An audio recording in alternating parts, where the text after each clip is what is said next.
Kereta depan saya nak review hari ni memang ada feel macam old money luxury.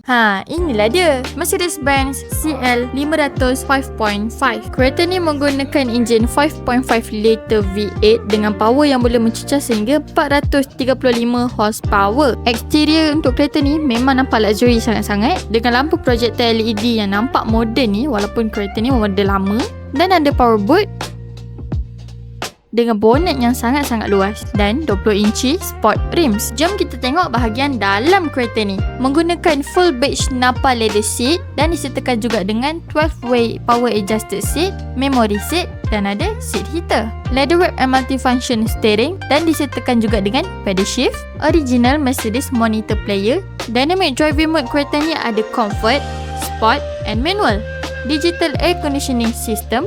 Jadi guys, kereta tahun 2010. Kalau korang berminat dengan kereta ni, nak tahu dengan lagi detail, macam biasa korang boleh datang ke showroom kita, jumpa dengan salesman kita untuk dapatkan special price. So, kita jumpa korang dekat sini. Public Auto World, always the best choice. Bye bye. Assalamualaikum.